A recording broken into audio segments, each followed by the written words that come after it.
So let's start today Newton's laws of motion. Huh?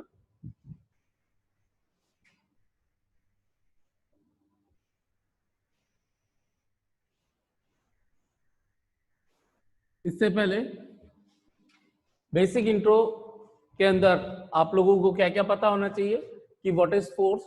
Force की definition क्या होती है कि force is that external agency which will try to क्या करेगी, या तो शेप साइज में चेंज ला देगी, या फिर डायरेक्शन में चेंज ला देगी किसी मूविंग ऑब्जेक्ट की, या फिर कोई ऑब्जेक्ट रेस्ट पर है तो उसको मोशन में ला देगी, मोशन में तो रेस्ट पर ला देगी.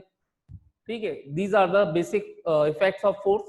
So force is defined as that external agency which is always present in the form of push or pull, due to which either it may or may not change the shape or size of an object. It may bring the object in motion. It may bring the object at rest in motion. It may stop the moving object. It may change the direction of an object. So this is the definition of force. ठीक है, ठीक है. तो force आप लोगों को clear हो चुका है. सो फोर्स की डेफिनेशन हमें पहले से क्लियर हो चुकी है. Types of force. So types of force का classification, what are the types of force? So force can be classified according to fundamental forces in nature. 4 basic fundamental forces in nature: gravitational force, weak nuclear force, strong electromagnetic force and strong nuclear force, simply nuclear force. और ये basic 4 fundamental forces in nature जो nature में पाए जाते हैं. These are the 4 fundamental forces present in nature. ठीक है, और इनका increasing order भी यही होता है. Weakest force in nature is gravitational force, then weak nuclear force, then electromagnetic force, then nuclear force. Gwen, याद रखने का तरीका ग्वेन. ठीक है, this is the increasing order. अच्छा, इस बेस पर कि एक ऑब्जेक्ट पर लगने वाले फोर्सेस बैलेंस्ड हैं कि अनबैलेंस्ड हैं, तो 2 तरह के फोर्सेस बोले गए. एक बैलेंस फोर्सेस और एक अनबैलेंस फोर्सेस. ठीक है, these are the based on equilibrium condition. कैसे? अगर किसी ऑब्जेक्ट पर 2 या 2 से ज्यादा फोर्स लग रहे हो, ये मान लीजिए F1, F2, F3, F4. 4 forces are acting on an object which was initially at rest, and after applying these forces, if the object is not moving, it means again it is at rest only. That means all 4 forces are combinedly called balance forces. तो balance forces क्या है? वो सभी forces जो किसी एक single object पर apply हो, लेकिन उनको अप्लाई होने पर भी वो ऑब्जेक्ट की स्टेट में चेंज ना लाए. अगर ऑब्जेक्ट मूव कर रहा होता, मान लीजिए ऑब्जेक्ट मूव कर रहा है, ये मूव कर रहा था 20 मीटर पर सेकंड से इधर की तरफ, अगर जैसे ही मैं एक फोर्स लगाऊंगा F1 10 न्यूटन का, तो हो सकता है इसकी स्पीड में चेंज आ जाएगा, ऑब्वियसली बात है. लेकिन अगर एक और फोर्स F2 लगा दूं F1 के अपोजिट डायरेक्शन में 10 न्यूटन का ही, तो होगा क्या? ये दोनों फोर्स एक दूसरे के इफेक्ट को कैंसिल कर देंगे, और ये ऑब्जेक्ट जो 20 मीटर पर सेकंड से मूव कर रहा था, अभी भी 20 मीटर पर सेकंड से ही मूव करेगा. इसी तरह से अगर कोई नेक्स्ट फोर्स ऊपर और नीचे बराबर के फोर्स लगा दूं, तो ये दोनों एक दूसरे को कैंसिल कर देंगे. हो सकता है ये 20 न्यूटन का होता, ये भी 20 न्यूटन का होता. तो जरूरी नहीं है कि सभी फोर्सेस की वैल्यू सेम हो, लेकिन ऐसे फोर्स जरूर होंगे जो सब आपस में उनका इफेक्ट मिलकर के वो क्या हो जाएगा? कैंसिल आउट हो जाएगा. तो अगर टोटल, अब इसको डिफाइन कैसे करते हैं? If net force, net vector some of all the forces, vector sum ध्यान रखना है, F1, F2, F3 n forces लग रहे हो और उनका टोटल सम 0 हो, अगर किसी ऑब्जेक्ट पर अप्लाइड होने वाले सभी फोर्सेस का नेट सम, वेक्टर सम 0 हो, तो ये सभी फोर्सेस क्या कहे जाएंगे? Balance force. और इसका उल्टा क्या हो जाएगा? अगर वेक्टर सम 0 नहीं है, if net vector sum is not 0, then these are categorized under unbalance forces. तो ये हो गई इसकी नेट फोर्स शुड बी 0, तो सभी forces are called balanced forces. तो ये one of the another classification हो गया। और क्या क्लासिफिकेशन हो सकता है? एक क्लासिफिकेशन होता है बेस्ड ऑन कि whether the forces acting on the object are actually directly in physical contact और नॉट। तो based on that there are two types of forces, contact forces and non contact forces. ठीक है, contact forces नाम से पता चल रहा है in which the forces are directly in contact, direct physical contact हो।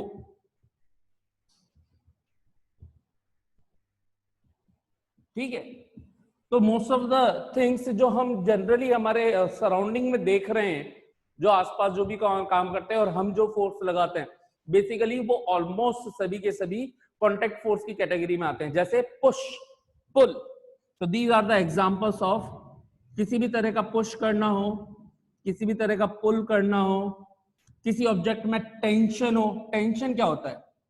टेंशन का मतलब when two forces are being applied on two ends of an object which are stretching the object, then the force acting in between these two ends is called tension force. For example, एक thread ले लिया मैंने और इसके दोनों ends को मैंने stretch कर दिया, खींच दिया, तो ये खींचने के बाद ये इस तरह से हो जाएगी, एक फोर्स इधर लग रहा है, एक फोर्स इधर लग रहा है।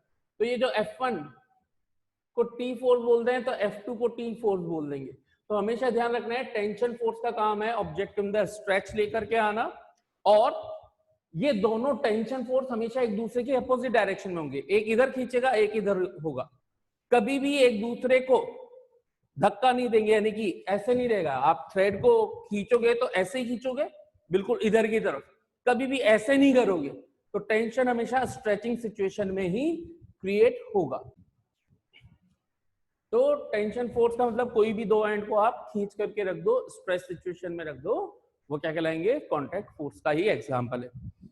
ठीक है, फ्रिक्शन फोर्स, फ्रिक्शन हम चल रहे हैं एक ऑब्जेक्ट की दूसरे ऑब्जेक्ट पर, relative motion, this is also the example of contact force. तो फ्रिक्शन फोर्स, तो जनरली या तो फोर्स कॉन्टैक्ट टाइप के होंगे या नॉन कॉन्टैक्ट होंगे। नॉन कॉन्टैक्ट के एग्जांपल देख लेते हैं। तो बेसिकली जो ग्रेविटेशन फोर्स बोला, what is the gravitational force which is responsible for the attraction between two masses.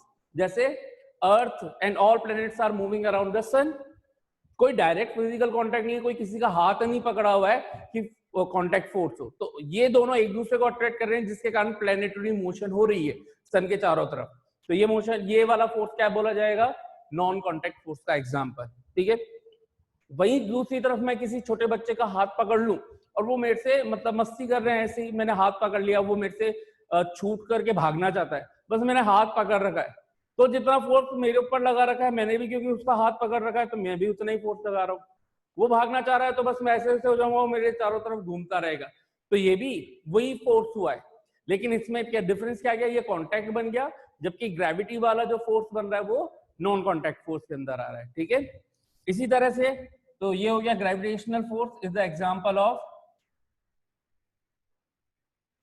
Non contact. इसी तरह से मैग्नेटिक फोर्स बोल दूं या इलेक्ट्रोमैग्नेटिक फोर्सेस बोल दूं, all electromagnetic forces, electromagnetic force. तो इलेक्ट्रोमैग्नेटिक फोर्सेस के अंदर चाहे इलेक्ट्रिक फोर्सेस हो या फिर मैग्नेटिक फोर्सेस हो, these all are the examples of what? non contact force. for example, दो चार्ज हैं, ये एक दूसरे को या तो रिपेल कर सकते हैं या अट्रैक्ट कर सकते हैं, इनके बीच में कोई डायरेक्ट कांटेक्ट नहीं है, कोई हाथ नहीं आ रहा है, कोई सर नहीं आ रहा है कि इसको धक्का दे रहा है, ऐसा कुछ कर रहा है।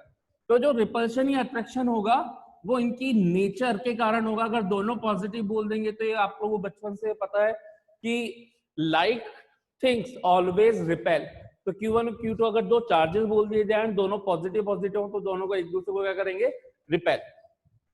इसी तरह से अगर एक पॉजिटिव एक नेगेटिव होगा तो ये दोनों एक दूसरे को क्या कर रहे हैं? अट्रैक्ट कर रहे हैं। तो ये इन दोनों के बीच में जो रिलेटिव मोशन होगी बिना डायरेक्ट कॉन्टेक्ट के, वो किसके अंदर आएगी? नॉन कॉन्टेक्ट फोर्स का example. This is the whatever force is being present in between Q1 and Q2, charges के बीच में जो फोर्स प्रेजेंट है, that is called electric forces. ठीक, मैग्नेटिक फोर्स पहले सिंपल तरीके से, बिल्कुल नॉर्मल तरीके से समझेंगे क्योंकि ये पोर्शन आएगा 12th में। तो नॉर्मल मैग्नेट से समझेंगे, नॉर्थ साउथ दो मैग्नेट्स ले ली, तो अगर सेम पोल्स फिर से पास में ले आओ तो दूर से ही हमको पता चलता है कि एक दूसरे को रिपेल कर रहे हैं, दोनों एक दूसरे के पास नहीं आना चाहते, दोनों एक दूसरे से दूर जाना चाहते हैं।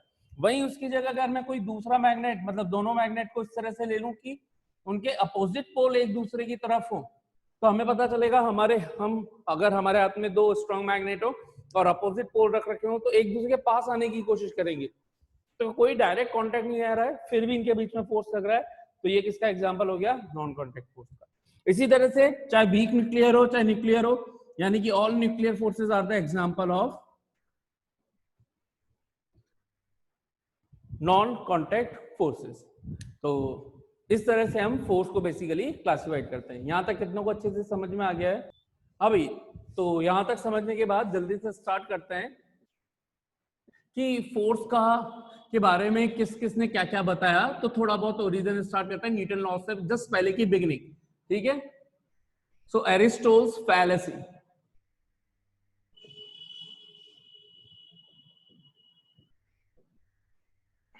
ठीक है साहब। तो जो नेक्स्ट स्टार्ट कर रहे हैं वो है एरिस्टोटल्स फैलेसी। एरिस्टोटल नहीं बोलते इसको, टी साइलेंट हो जाता है, एरिस्टोटल्स फैलेसी, ठीक है। तो एरिस्टोटल्स ने क्या बोला कि ये न्यूटन से पहले की बात है बेसिकली, है ना। तो उसने क्या किया, उसने देखा कि यार ये टॉय कार है, तो बचपन से ही टॉय कार वगैरह तो बनती हैं, लकड़ी की बने, कुछ व्हील्स वगैरह लगा दिए, तो अब इसको धक्का दिया, धक्का देने के बाद क्या हुआ, ये थोड़ी दूर आगे गई, है ना। मान लीजिए इसको धक्का दिया किसी फोर्स से जिससे इसकी स्पीड हो गई 10 मीटर पर सेकेंड, और ये थोड़ी दूर जा करके रुक गई। आप कितनी मान लीजिए, केवल समझने के लिए मैं डेटा लिख रहा हूँ, बाकी और किसी चीज के लिए नहीं। तो फाइनली जाकर के क्या हो गई, इसकी स्पीड 0 हो गई। इसको धक्का दिया या अगर आके जाकर के रुक गई। इसी तरह से किसी भी ऑब्जेक्ट को मूव करवा रहे थे, धक्का दे रहे थे, कुछ पर्टिकुलर स्पीड प्रोवाइड करवा रहे थे फोर्स के थ्रू, तो वो कुछ देर बाद रुक जा रही थी, उसकी स्पीड 0 हो जा रही थी। तो एरिस्टोटल ने ये सारी चीजें नोट करी, ये नोटिस तो आपने भी करी होगी। तो उसने कहा कि यार अगर मुझे 10 मीटर पर सेकेंड से ही इसको कंटिन्यू चलाना है, और अगर मान लीजिए 10 मीटर पर सेकेंड 10 न्यूटन के फोर्स के कारण आया हो, तो क्या करूं जिससे 10 मीटर पर सेकेंड से चलता रहे। तो उसने कहा कि मुझे एक कांस्टेंट 10 न्यूटन का फोर्स इस पर लगाते रहना है, जिससे इसकी स्पीड हमेशा कांस्टेंट बनी रहे, 10 मीटर पर सेकेंड की बनी रहे। तो बहुत सारे ऑब्जर्वेशन किए और उसके मुताबिक वो इसी नतीजे पर पहुंचा कि जैसे एक बच्चा होता है, इसको खिलौने को लेकर के, इस तरह से टॉय को लेकर के साथ में इसको पकड़ के, रस्सी को पकड़ करके चल रहा होता है इधर की तरफ। तो इसको अगर एक कांस्टेंट स्पीड से मूव कराना है, किसी भी स्पीड से, तो एक कांस्टेंट फोर्स भी लगाना पड़ेगा, कि कांस्टेंट कंटिन्यूअस फोर्स लगाना पड़ेगा। और वो फोर्स कहां से लगा रहे हैं, एक्सटर्नली लगाना है। तो एक्सटर्नली लगाना है तो एक्सटर्नल फोर्स की जरूरत पड़ती है। अब एक्सटर्नल फोर्स की जरूरत पड़ती है तो ये तो हम अलग से लगा रहे हैं। इसके पीछे तो जैसे देख रहे थे कि इधर से लगाता F1, इधर से लगाता F2, तो ये बैलेंस हो रहे थे। तो इसके अकॉर्डिंग तो ये बैलेंस फोर्स नहीं है। तो एरिस्टोटल्स फैलेसी क्या बोलती है, to keep an object in equilibrium,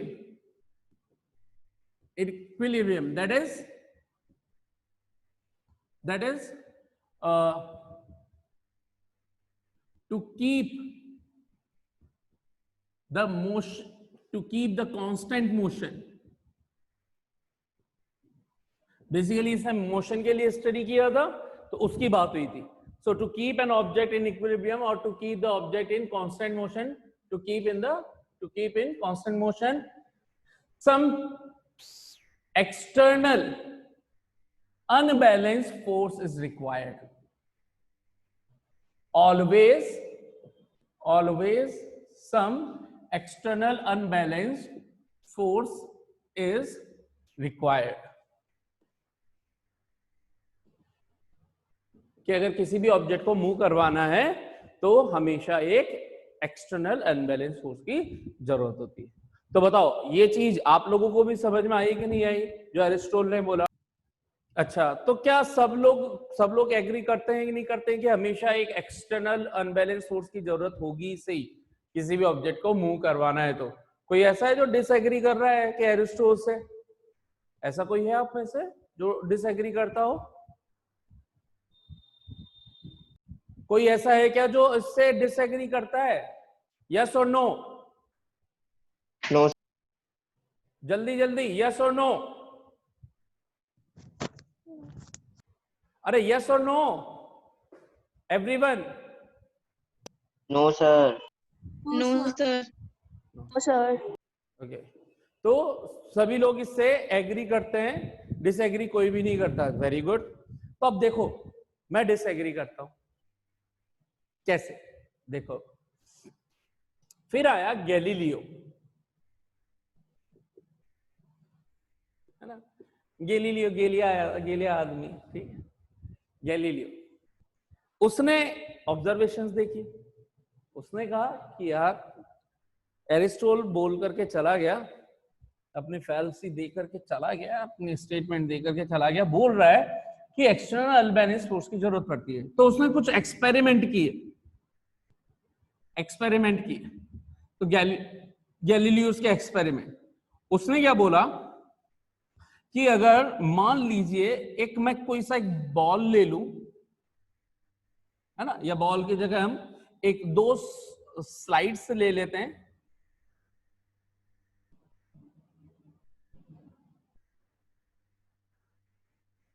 up to the same height, और यहां से इसको कुछ ऐसा कर दिया कि उसने यहां पर जो भी पॉसिबल फ्रिक्शन हो सकता था उसको कम कर दिया, मतलब मिनिमम ऑलमोस्ट जीरो कर दिया, चाहे वो ऑयलिंग, ग्रीसिंग, जो भी मेथड है उसके थ्रू। पहले ही ग्लास की प्लेट ले ली और फिर उसके ऊपर ऑयलिंग वगैरह कर दी, और फिर दूसरी उसने ग्लास के पेबल्स ले लिए, ग्लास के जैसे मार्बल्स होती हैं वो ले ली, या जो कंचे बोलते हैं वो ले लिए, और इसको छोड़ा।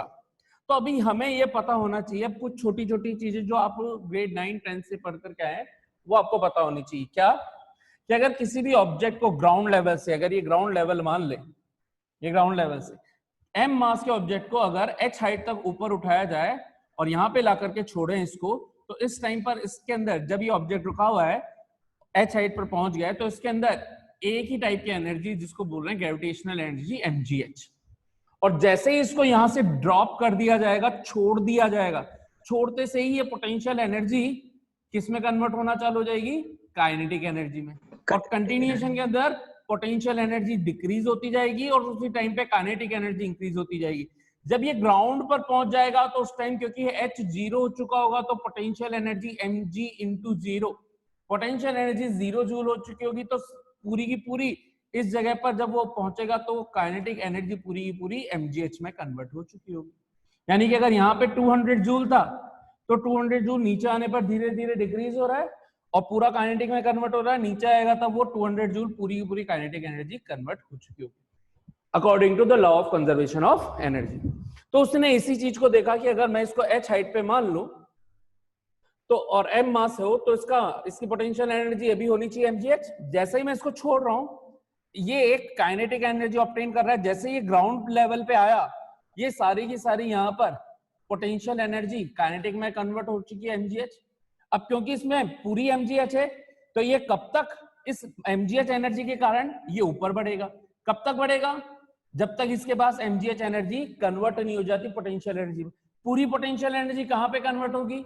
अगेन ग्राउंड लेवल से h हाइट पर ही कन्वर्ट होगी, तो ये वापस से h हाइट तक पहुंचेगा। यानी कि h हाइट से छोड़ा था इधर से तो इधर से भी h हाइट तक पहुंचेगा, फिर ये वापस नीचे आएगा, इसकी पोटेंशियल एनर्जी 0 होगी, यहाँ काइनेटिक एनर्जी बनेगी, वापस से इस काइनेटिक एनर्जी के कारण ऊपर चढ़ेगा। यहाँ पे पोटेंशियल एनर्जी 0 चल रही है, जब ये यहाँ ऊपर जा रहा है तो काइनेटिक एनर्जी डिक्रीज हो रही है और पोटेंशियल एनर्जी बढ़ रही है। यहाँ पूरी की पूरी पोटेंशियल एनर्जी mgh हो गई तो इस जगह पे काइनेटिक एनर्जी 0 हो गई। हर बार ये ऑसिलेशन होते रहना चाहिए, आइडियल सिचुएशन है भी सही कि according to the law of conservation of energy अगर कोई फ्रिक्शन ना हो तो। अच्छा, फिर उसने ये बोला कि ये तो एक सिंपल बात है, सभी को समझ में आती है, लेकिन अब अगर मैं इस सिचुएशन के अंदर थोड़ा सा कुछ मॉडिफिकेशन करूं, मैं कुछ इसको टिल्ट कर दूं, यानी कि पहले ये इतना इंक्लाइंड है ग्राउंड से, यहां ये ग्राउंड है, ग्राउंड से ये इतना ऊपर उठा हुआ है, इसको इसका इंक्लाइनेशन थोड़ा ग्राउंड के रेस्पेक्ट में कम कर देता हूं, कम कर दिया, इसको छोड़ा, यहां पर आकर के वापस काइनेटिक एनर्जी mgh हो चुकी है, पोटेंशियल एनर्जी 0 चल रही है। इस काइनेटिक एनर्जी के कारण ये ऊपर चढ़ेगा। कहां तक ऊपर चढ़ना चाहिए इसको? इस फर्स्ट पॉइंट तक, या फिर ये फर्स्ट पॉइंट, ये सेकंड पॉइंट, कहां तक चढ़ना चाहिए इसको? तो थोड़ा सा अगर माइंड लगाओगे तो ये देखो, इसके पास mgh का मतलब mg फोर्स नीचे जो ग्रेविटी लगा रही है वो होता है, h हाइट है, तो ये जब तक की काइनेटिक एनर्जी h हाइट तक अचीव ना कर ले, और h हाइट हमने, ये h हाइट नहीं है, h हाइट ग्राउंड से, तो this is not h height, h height तो ये वाली है, ये वाली है h हाइट, तो जब तक इसको h हाइट अचीव ना हो जाए तब तक ये चलता रहेगा। जैसे ही यहां पे आया, इसको पता चला कि यहां ऊपर h हाइट हो चुकी है, तो ये mgh यहां पर पूरी की पूरी पोटेंशियल एनर्जी में कन्वर्ट हो चुकी होगी, और इस जगह आके काइनेटिक एनर्जी 0 होगी।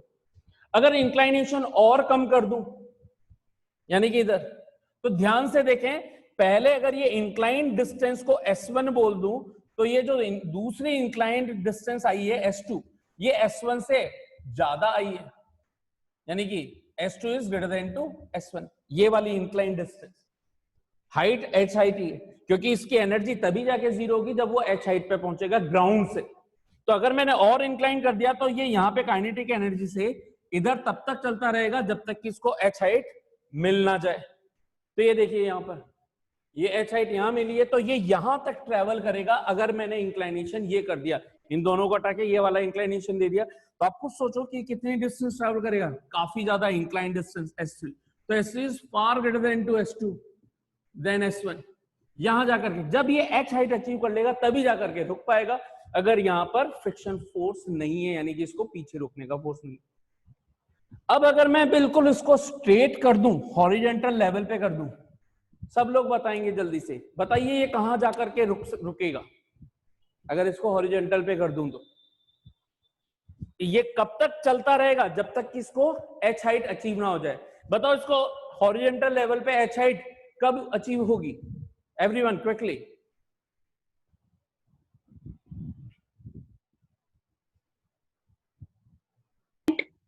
कहां पर? वापस इनफाइनाइट, ठीक है, क्योंकि ग्राउंड लेवल पे h कभी मिलेगी नहीं, तो ये मिलेगी नहीं, तो ये कहां तक चलता रहेगा? इनफाइनाइट तक। अगर ये इनफाइनाइट लेंथ की हम मान ले तो कहां तक चलता रहेगा? इनफाइनाइट डिस्टेंस तक चलता रहेगा। इसका मतलब क्या हुआ? अगर यहां पर इसकी काइनेटिक एनर्जी mgh थी और यहां से ये अगर 20 मीटर पर सेकंड से चल रहा है, तो बताओ क्या ये सेम स्पीड से 20 मीटर पर सेकंड से चलेगा या नहीं चलेगा? यस और नो? ग्राउंड लेवल पे यस सर। तो क्या इसकी स्पीड में कोई चेंज आएगा? क्या इसकी स्पीड को बनाए रखने के लिए किसी एक्सटर्नल अनबैलेंस फोर्स की जरूरत पड़ रही है क्या हमें? क्या ये कंटिन्यूएशन में चले जा रहा है कि नहीं चले जा रहा है? हाँ कि ना? यस और नो? Yes sir.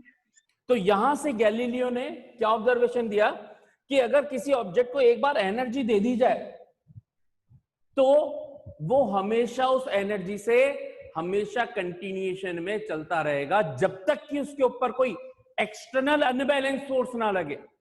अगर एक्सटर्नल अनबैलेंस रख दिया तो उसकी स्पीड में, उसकी स्टेट में चेंज आएगा, या तो वो रुक जाएगा या उसकी स्पीड कम हो जाएगी, ज्यादा हो जाएगी, ऐसा हो जाएगा, जब जो कि बिल्कुल इसका अपोजिट है। क्यों है वो समझ लेते हैं जल्दी से। तो गैलीलियो ने ये सब कुछ एक्सप्लेन करके एरिस्टोटल की इस फैलेसी में करेक्शन किया कि एरिस्टोटल ने प्रैक्टिकल सिचुएशन में वो एक चीज भूल गया था कि ये जो 10 न्यूटन से 10 मीटर पर सेकंड दे रहे थे और ये जो रुक रहा था आगे जाकर के, यहां पर इसकी स्पीड 0 थी, वो इसलिए हो रही थी कि इन दो सरफेस के बीच में एक फ्रिक्शन फोर्स हमेशा काम करता है जो हमेशा मोशन के होने का, टेंडेंसी ऑफ मोशन का हमेशा अपोज करता है। और ये फ्रिक्शन फोर्स भी एक तरह का एक्सटर्नल फोर्स ही है। तो एक फोर्स है जो आपको एक्सटर्नली फोर्स प्रोवाइड कर रहा है केवल एक साइड में, तो अगर केवल एक सिंगल डायरेक्शन में फ्रिक्शन है, आपने लगा के छोड़ दिया, फोर्स देकर के छोड़ दिया, तो ये तो हमेशा आएगा। तो ये अनबैलेंस फोर्स हो गया जो इस मोशन का अपोज कर रहा है। तो ऑब्वियस सी बात है कि एक एक्सटर्नल अनबैलेंस फोर्स इसको रोक रहा है। तो आप क्या कर रहे हो बेसिकली, अगर ये एक्सटर्नल फोर्स 10 न्यूटन का ही हो जाए तो ये रुक जाएगा। अगर ये 5 न्यूटन का है तो पहले इसकी स्पीड धीरे धीरे कम होगी, 10 मीटर पर second, 7 metre, 8 metre, 8 metre, 7 metre, 6 metre, 5 metre पे आई, और मान लीजिए वहीं आकर के इसका फोर्स, फ्रिक्शन फोर्स 5 न्यूटन हो गया, ये उसी जगह पे आके रुक गया, 5 मीटर से सीधा जीरो पे आ गया, सीधा जीरो पे आ गया। इसका मतलब हुआ क्या, अगर मुझे इसको कांस्टेंट 10 मीटर से बनाए रखना, एक बार एनर्जी दे दी, तो अब मुझे जो मैक्सिमम फ्रिक्शन फोर्स लग सकता है उसी के बराबर का फोर्स इस पे कंटिन्यूएशन में लगाना पड़ेगा, 5 न्यूटन का। अब 5 न्यूटन लग रहा है इधर, फ्रिक्शन हमेशा इसका अपोज करेगा, ये लग रहा है इधर, तो ये दोनों कैसे फोर्स हो गए, देखिए एक फोर्स इधर लग रहा है फ्रिक्शन वाला, एक एक्सटर्नल फोर्स लग रहा है, हमने जो लगाया वो इधर, दोनों हैं एक्सटर्नली, लेकिन क्योंकि ये भी 5 न्यूटन है, ये भी 5 न्यूटन है, दोनों अपोजिट डायरेक्शन में, इसलिए ये 5 मीटर पर सेकंड या 10 मीटर या 20 मीटर जो भी आपने स्पीड दे रखी होगी, उसके बाद अगर आप इक्वल फोर्स लगा दो तो ये हमेशा कांस्टेंट स्पीड 20 मीटर पर सेकंड से बना रहेगा। तो ये फोर्स अनबैलेंस हुए या बैलेंस हुए, जल्दी बोलिए। बैलेंस। बैलेंस। तो इसका मतलब यहां पर जो ये एक्सटर्नल अनबैलेंस आया, दिस इज करेक्ट और रॉन्ग? क्या एक्सटर्नल अनबैलेंस की जरूरत है क्या कांस्टेंट स्पीड से बनाए रखने के लिए? No sir. नो नहीं, सर। हमेशा हमेशा बैलेंस फोर्सेस की जरूरत होती है। सो ये एरिस्टोटल की फैलेसी के अंदर क्या था, मॉडिफिकेशन किया गैलीलियो ने अपने इससे, और ये वाला जो एक्सपेरिमेंट इसने बताया और इसके बेस पे इसने अपना स्टेटमेंट दिया, to keep an object in constant motion, always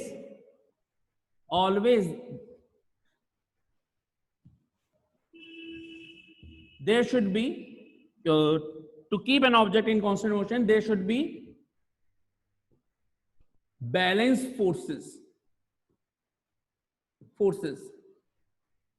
applied on the object always। कि जब भी आप किसी ऑब्जेक्ट को कांस्टेंट मोशन में बनाए रखना चाहते हो तो हमेशा जो मोशन को कांस्टेंट बनाए रखना है तो उस पर लगने वाले सभी जो भी फोर्सेस हो वो बैलेंस फोर्सेस होना चाहिए, और ये अपने उसने एक्सपेरिमेंट से बताया। ठीक है, यहां तक कितनों को सबको समझ में आ गया? अब हुआ क्या, न्यूटन साहब आए। न्यूटन साहब खतरनाक साइंटिस्ट, उन्होंने देखा यार एरिस्टोटल ने ऐसा ऐसा बोला, उसको रॉन्ग प्रूव कर दिया। किसने? गैलीलियो ने। गैलीलियो ने स्टेटमेंट वगैरह तो दे दिया, उसने वो भूल गया कि यार इसको पेटेंट करवा लूं या अपनी कुछ ऐसे फॉर्मूले की टाइप से ऐसा कुछ बोल दूं। तो न्यूटन साहब चालाक थे, साहब खतरनाक आदमी थे। उन्होंने क्या किया, इसने तो यही बोला है ना सिर्फ कि एक ऑब्जेक्ट अगर मोशन में हो तो सिर्फ वहां पर बैलेंस फोर्सेस होने चाहिए। तो इसने कहा इसी को घुमा फिरा करके बात करते हैं, जनता का काटते हैं, जनता को बेवकूफ बनाते हैं और हम हमारे लॉस को पेश करते हैं। ठीक है, तो उसने पेश क्या किया और उसी को यहीं से स्टार्ट हुआ law of inertia. Law of inertia इसने बोला सिर्फ मोशन के लिए। इसने कहा कि अगर भैया ऑब्जेक्ट को मोशन में बनाए रखना है तो हमेशा बैलेंस फोर्स ही होने चाहिए, तो ऑब्जेक्ट को रेस्ट पे बनाए रखना है तो भी तो बैलेंस फोर्स ही होना चाहिए। हाँ यार, ये भी तो बात सही है कि अगर ऑब्जेक्ट को रेस्ट पे बनाए रखना है, अगर मैंने एक्सटर्नल लगा दिया तो मूव हो जाएगा, बैलेंस फोर्स लगा दूं दोनों तरफ तो भी तो रेस्ट पे रहेगा। ये बिल्कुल ठीक है। तो इसने बोला बैलेंस फोर्स, मैं एक काम करता हूं अपने तरीके से इसको मोल्ड करता हूं और इसका स्टेटमेंट चेंज करता हूं। तो साहब न्यूटन ने अपना स्टेटमेंट पेश किया कि always if an object is in motion or if an object is at rest, then it will always be moving with that constant motion or will be at rest only and only until unless some external unbalanced force is applied on it. कि भाई कोई भी object जो move कर रहा है या rest पर है तो वो हमेशा उसी कांस्टेंट स्पीड से मूव करता रहेगा या रेस्ट पे बना रहेगा जब तक कि उसके ऊपर कोई एक्सटर्नल अनबैलेंस फोर्स अप्लाई ना हो जाए. इसने तो बोला कि बैलेंस फोर्स हो तो ही बना रहेगा, तो उसका उल्टा भी तो सही है कि अगर एक्सटर्नल लगा दूंगा तो भाई वो नहीं होगा, मतलब उसकी स्पीड में चेंज आ जाएगा. यही चीज है, समझ में आ